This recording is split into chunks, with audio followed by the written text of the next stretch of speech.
Tenants in North Carolina claim that a fake landlord scammed them and rented them a vacant house that they didn't own, but the neighbors say that the tenants themselves are the scammers. I'm Tony, and this is Real Estate Investing and Landlord News.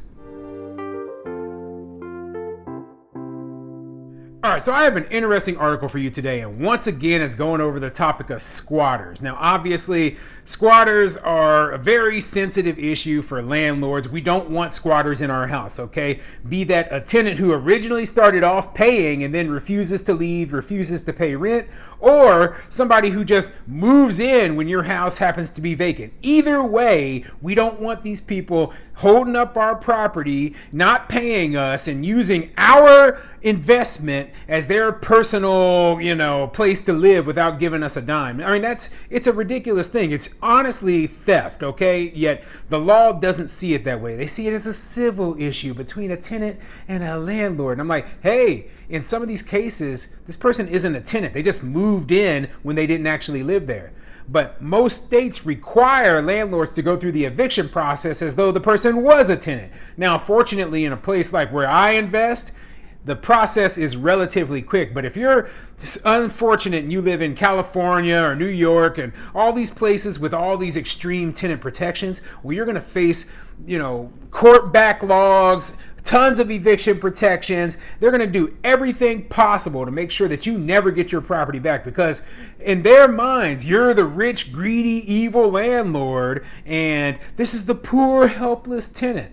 Well, it's a complete joke, okay? So one of the scams that these squatters are using now is that they're claiming that, a fake landlord, they scammed me. I'm actually the victim, and I got scammed, and here's the lease that I signed, and I gave them money, and, to move into this house. Well, this is BS, okay? What's really happening in most of these cases is the tenants themselves are scammers, right? They wrote up the fake lease and they made up this imaginary fake landlord, so that they had some sort of cover so that they couldn't be immediately removed from that property. Okay, so this is very, very common. A lot of people, they don't know about this sort of thing, but hey, I'm a landlord. I hear these stories. I know this sort of thing happens.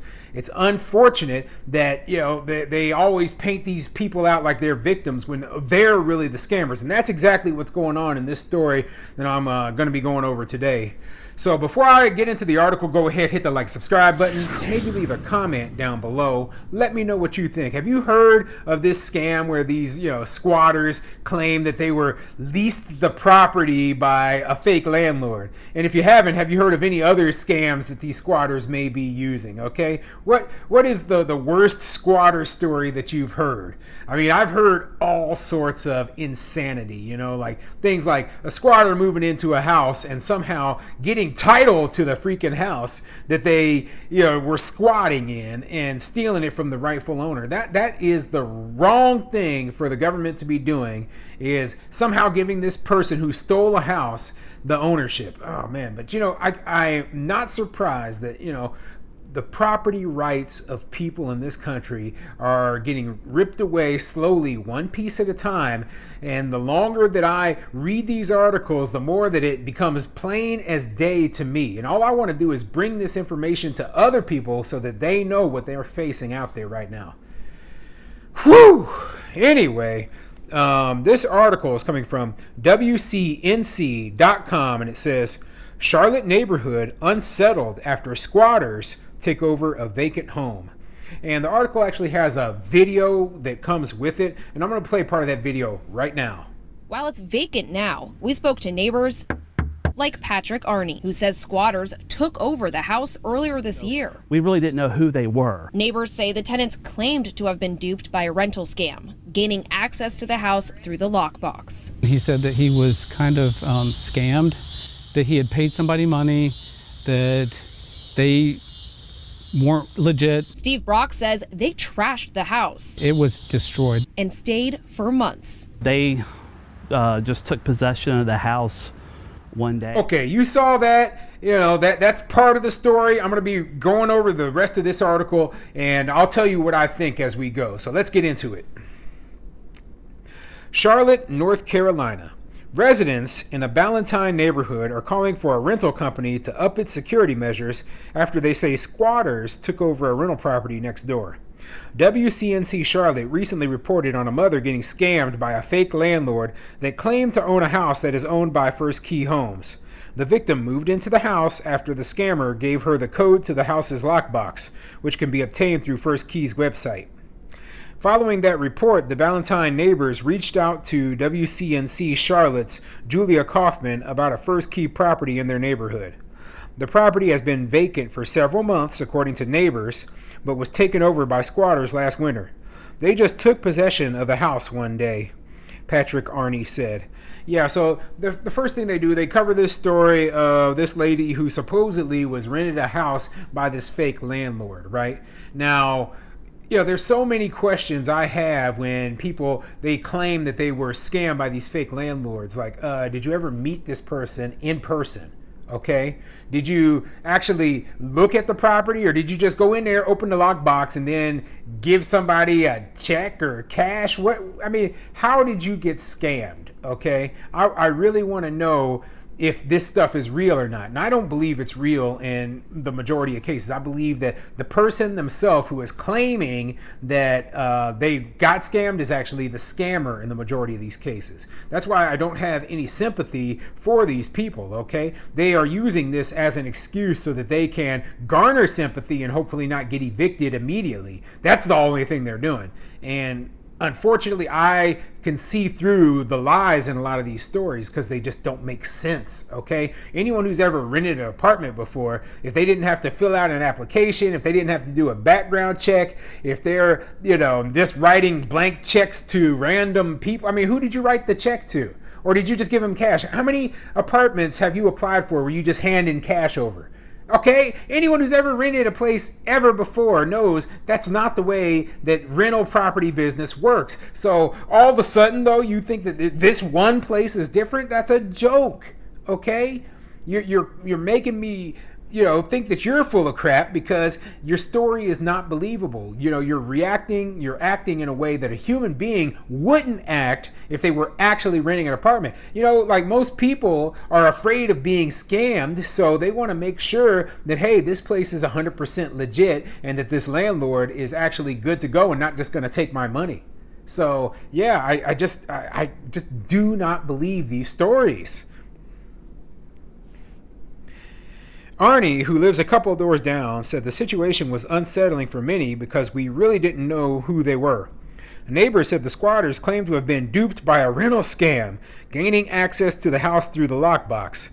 However, Steve Brock was reluctant to believe them because he said the squatters trashed the house and stayed for months. It was destroyed, Brock claimed. Squatters are people who take over a property without paying rent or having legal ownership. They have rights in North Carolina, meaning they can't get arrested for living there. Instead, the owner must go through the judicial eviction process, which can take months. Yeah, and that's the way it is in most of the country, okay?